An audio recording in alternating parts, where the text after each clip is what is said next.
The convention center in Chicago was a cathedral of glass and steel, its soaring atrium flooded with the golden light of 1,000 chandeliers.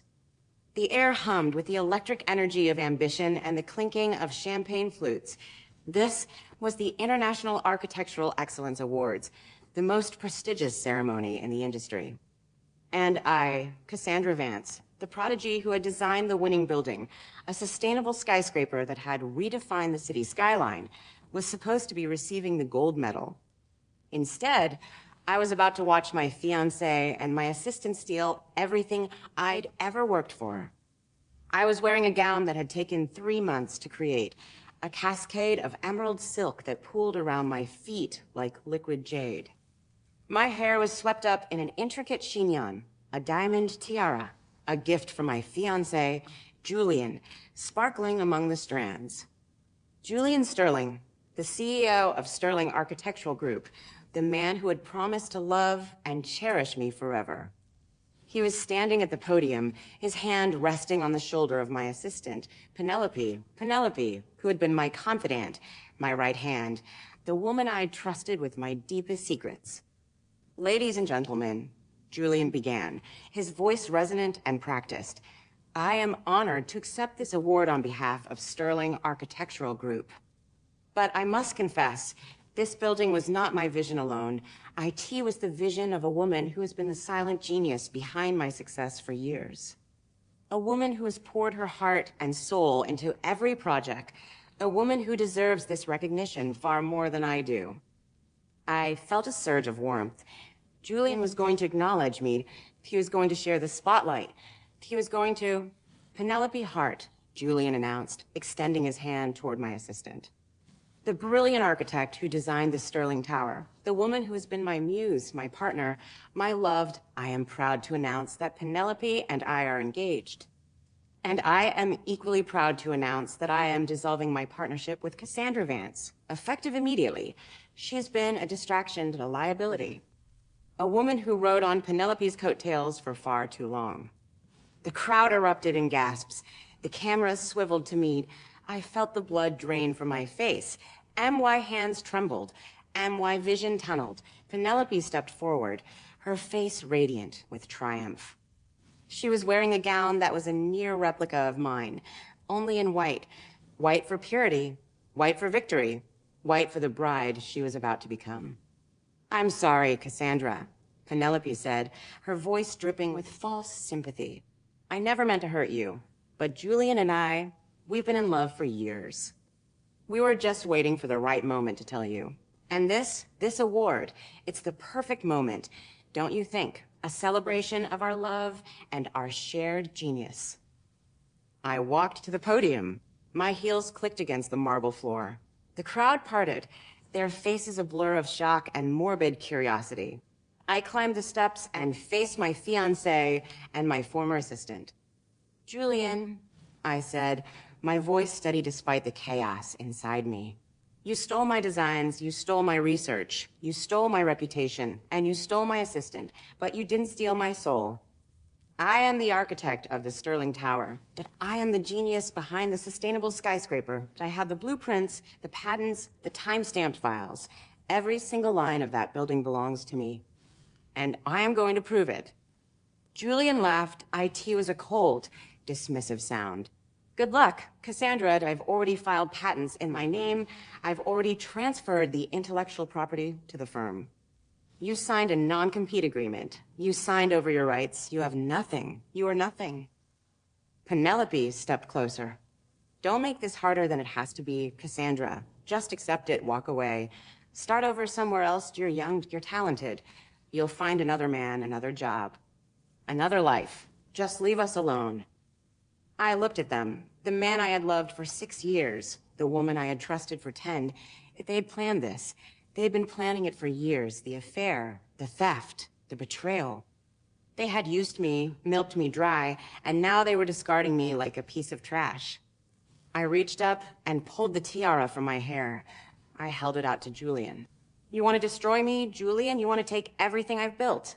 Fine, take it. But remember this. The woman you're humiliating tonight is the woman who made you. The woman who built your empire. and the woman who will tear it down. I dropped the tiara at his feet.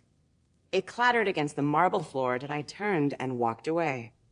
I didn't sleep that night. I lay on the cold floor of my penthouse, the penthouse Julian had bought with my money, the penthouse I had designed, and stared at the ceiling. The memories flooded back. The first time I met Julia, he had been charming, ambitious, magnetic. He had swept me off my feet with promises of collaboration and partnership. I believed him. I had given him everything. My designs, my research, my love, and in return, he had given me betrayal. I remembered Penelope, the quiet, shy assistant who had always been so eager to please. I had mentored her, promoted her, trusted her with my most confidential work. She had been my friend. Or so I had thought. She had been the serpent in my garden, the viper coiled at my breast. I also remembered the night I had discovered the affair 0.6 months ago that I had come home early from a conference. Julian and Penelope were in our bedroom, their clothes scattered across the floor. I had stood in the doorway, frozen, as they laughed about my naivety. I had confronted them. Julian had dismissed it. It's nothing, Cassandra. Just a fling. You're the one I love. You're the one I'm marrying. And I had believed him. I had been so weak, so desperate to hold onto the illusion of happiness. But I wasn't weak anymore. I was angry. I was vengeful. And I had the keys to the kingdom. I had the original blueprints, the time-stamped files, the patent applications. Everything Julian had stolen was in my possession. I had kept copies, hidden in a safety deposit box that he didn't know about. I had the proof I needed to destroy him. But I also had something else, something I didn't understand. As I lay on the cold floor, staring at the ceiling, I heard a voice. IT was quiet at first, a whisper in the back of my mind. Then it grew louder, clearer, more insistent. System initializing. I sat up. My heart was pounding. I looked around. The room was empty. Just me, the shadows, and the hum of the city beyond the windows. Hello, Cassandra. I am the reclaim system. I have been dormant within you since your humiliation. The activation threshold was triggered by your peak emotional distress. Your desire for justice has been logged. Your pain has been cataloged. Your rage has been processed. Are you ready to reclaim what is rightfully yours? I thought I was losing my mind. The stress, the trauma, the sleepless nights. It had to be a psychotic break. But the voice was too clear. Too real, too precise. Who are you? I whispered. I am your grandmother's legacy. She was not just a seamstress, Cassandra. She was a strategist and a woman who understood that power is not given, it is taken. She left you a trust fund, yes. But she also left you something else, a coded AI system designed to help you reclaim your stolen work. IT has been waiting for this moment, waiting for you to need it, and now you do. My grandmother, Eleanor Vance, the woman who had raised me after my parents died, the woman who had taught me to draw, to design, to dream. She had died 5 years ago, her hands gnarled with arthritis, her eyes still sharp. She had told me once, her voice weak with age, Cassandra, my darling, I've set aside something for you. Something no one knows about, only to be accessed in emergencies. The kind of emergency where someone tries to steal everything you love. I had dismissed it as the ramblings of a paranoid old woman. But now, as the system unfolded its capabilities before me, I realized she had been preparing for this.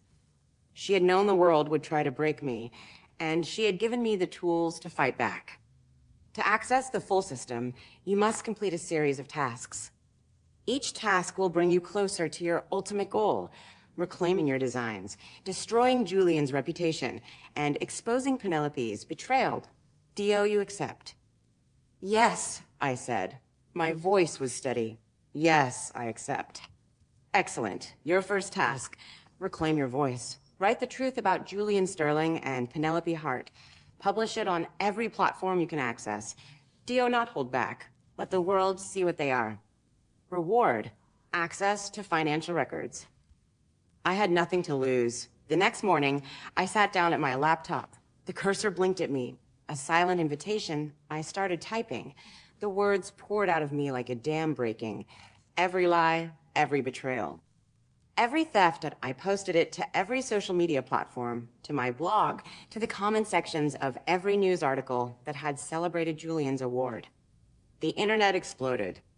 Julian's first attack was predictable. He had his lawyers send me a cease and desist letter.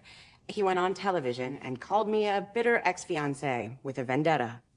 He claimed I was lying, that I was trying to ruin his reputation out of jealousy. But I was ready for him. The system had given me access to the financial records that I released them piece by piece. Bank statements, invoices, proof of fraud, proof of tax evasion, proof of bribes to city officials. The stock price of Sterling Architectural Group plummeted. The board of directors called an emergency meeting. New task: leverage the evidence of Julian's embezzlement. He's been siphoning funds from the company to a shell account in the Cayman Islands. Release the evidence. IT is illegal. IT is criminal.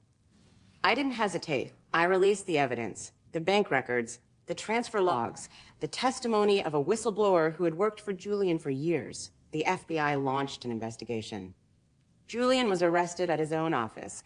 The cameras capturing every moment of his humiliation. Penelope was arrested as an accomplice. They were both facing decades in prison. The final confrontation happened in the courthouse. Julian was sitting in the defendant's chair, his expensive suit rumpled, his face pale. Penelope was beside him, but she looked different. Her confidence was gone. She was nervous, fidgeting, avoiding my gaze. I walked into the courtroom in a tailored suit. I looked Julian in the eye. "You tried to destroy me," I said. "You tried to steal everything I built, but you failed and I'm still standing. And you're going to prison." Julian lunged at me. The bailiffs restrained him. "You'll pay for this, Cassandra," he screamed. "You'll pay." I looked at him. "I've already paid. Julian, I paid with 6 years of my life. I paid with my trust, my love, my future. But I'm still standing. And you have nothing. An O company, an O money, an O Penelope. She's already turned on you. She's testifying against you in exchange for a reduced sentence." Julian was dragged away, still screaming, still cursing. A year later, I stood on a stage again. But this time, it was my stage. I had founded a new firm, Vance Architecture. IT was the most innovative firm in the world. My designs were featured in every major magazine. MY buildings were landmarks. MY name was on the cover of Time as the architect of the century. I looked out at the audience. They were applauding. They were cheering.